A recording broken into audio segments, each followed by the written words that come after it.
I hope the weekend's going well for you. If you live in an area pretty close to where the solar eclipse is going to take place tomorrow, then I hope for your sake and mine also that the clouds move away, at least during the period of the total eclipse. Here, it's going to be, I read 95.5%, which is not total, but it's pretty close to it, which doesn't justify driving hundreds of miles just to get that extra, like 4.5%, something like that. So it's a big deal. What also is a big deal is the fact that we have choices. We really have choices in life. And today's reading re-emphasizes that.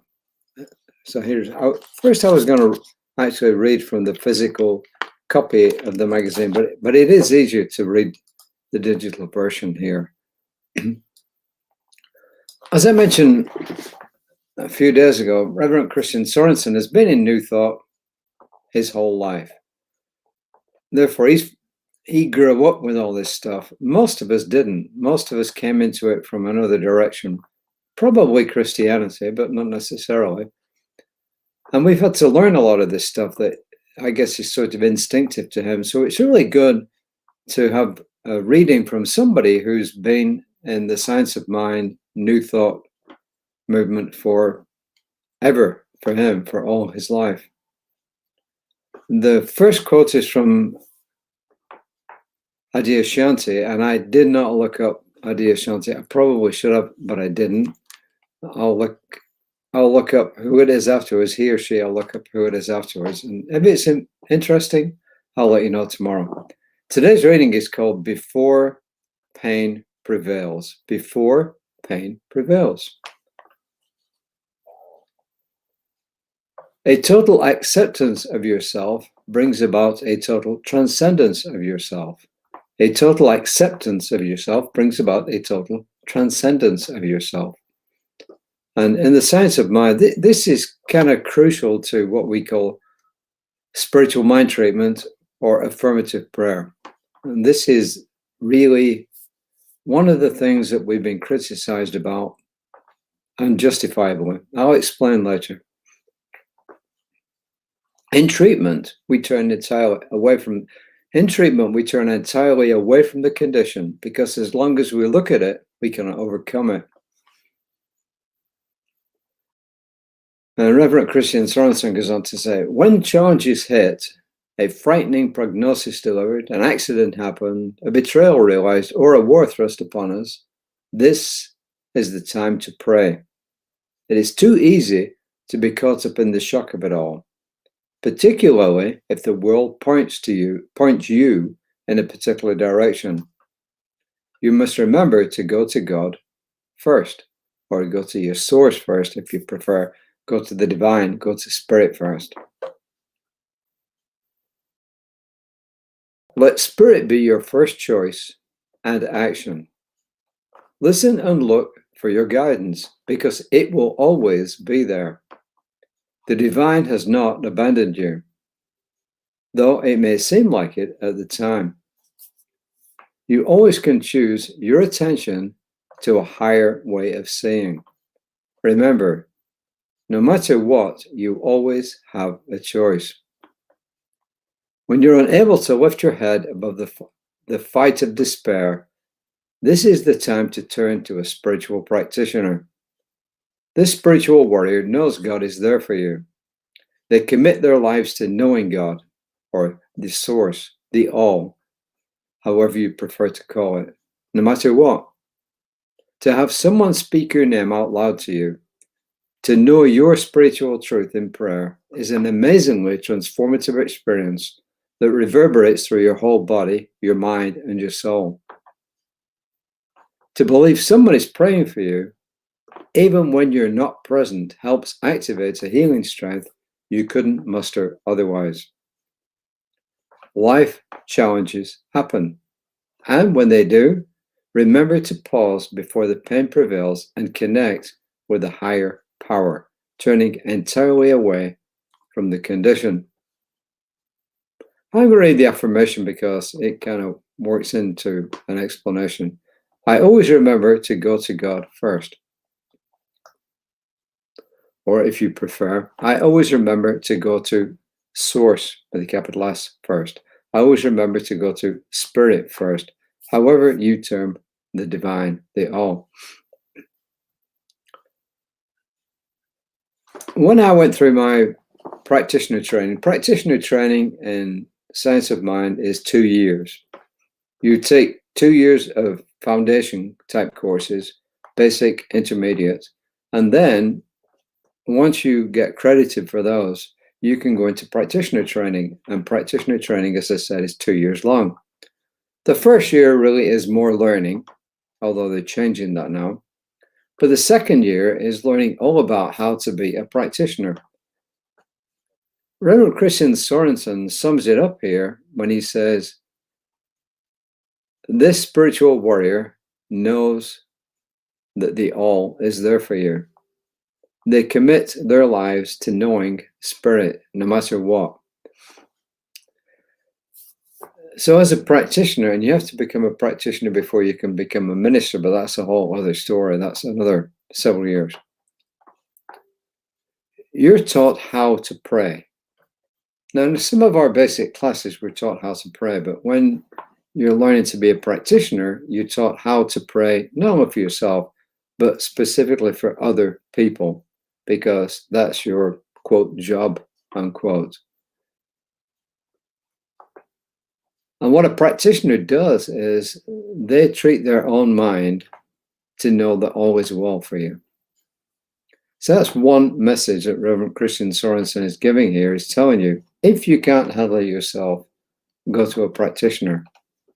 This is something that you will hear the other ministers at our center talk about. Our practitioners will talk about it too, whether it's Reverend Dr. Jesse Jennings, our senior minister, Reverend Lisa Ryan, who's the other assistant minister with me, or Reverend Katie Rox-Brigati, who is the staff minister, and she's the distance one based out in California, or any of our practitioners. You know, we are there to help you. So that's the first thing. But the second thing is, and really, I put the second thing first. The first point that Reverend Christian Sorensen made was this, that when things happen, the time to go into prayer is right then and there. So you go into prayer right then and there when something happens, at the earliest possible time. And then if it's too much for you to handle on your own, you reach out to a practitioner. Or if you just need assistance in getting something to happen, you go to a practitioner or a minister. Ministers are practitioners as well. We also were told the other day that we should do our spiritual work because we build that foundation, that strong spiritual foundation, what Jesus referred to as a house built on rock, which won't get swept away by the storm. Therefore, when you've got a spiritual foundation and something happens, number one, you've been taught how to go to the source of your being in prayer. And number two, it makes it easier to do that. Does it make it easy? Not necessarily, but it makes it easier. So this whole lesson today is about two things. It's about when things happen, go to your source in prayer. And if you need help to do that, or you need extra help, go seek out a practitioner or a minister. You know, I remember when I took my final exams to become a practitioner, one of the questions was, when an emergency happens, what do you do? Well, the answer is you pray at the first available opportunity. One of my fellow, who became a practitioner, almost failed because she didn't answer it that way. I forgot what she said, but it was nothing to do with prayer. It wasn't panic, I know that. So today's lesson is a really important one. It's foundational. And I'm looking for Ernest Holmes said this, in treatment, we turn entirely away from the condition because as long as we look at it, we cannot overcome it. New thought movements in general, and Science of Mind in particular, have been accused of being Pollyannish. You ignore the condition. No, we don't ignore the condition. You acknowledge what's going on. You acknowledge it. You don't deny it, you acknowledge it. If there's somebody who's been in an accident and you're there to pray for them, you acknowledge the fact that they've been in an accident. But then what you do is you turn away, and your prayer is to envision them recovered back whole and hearty again. So that's what Holmes talking about here, is saying, yes, acknowledge the condition, but then move away from it, and in your mind see the end result that you want to see, and know that Spirit, Source, the All, is there to do it for you once you put your request in, as it were, and just your knowingness, actually. So he said, I always remember to go to God first. I always remember to go to Spirit first. I always remember to go to Source first. I always remember to go to the Divine first. It's a wonderful, wonderful affirmation, and it's one that I certainly am going to take up, and I encourage everybody to do the same. Reverend Lisa will be on again tomorrow morning at 9 o'clock, reading from the other series of books. Was it Courage, Consciousness, Courage, and Conviction? Something like that. I always get it mixed up. And she'll be reminding you of self-care. And this is part of self-care. Building your foundation is part of self-care, so that when you've taken care of yourself, you can go to your source first. And that's really all I got to say. I'll be back tomorrow. I'll do my best to be here about 5 o'clock. Well, I was pretty much on time today. We used to have a saying at Creative Life before the pandemic that our service began at 9:30 a.m. and 11 a.m. Creative Lifetime, which meant could have been 10 minutes late, 15 minutes late. But once the pandemic started, it was wonderful in this regard. The service had to start on time because we were broadcasting it.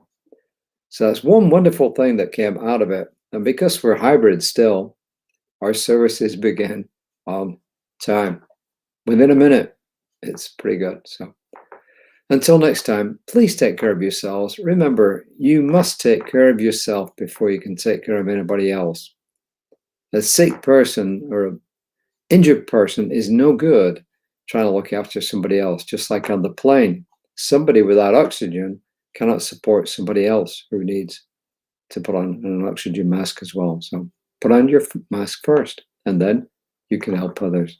Your spiritual mask. So until next time, au revoir, namaste. We'll see you then.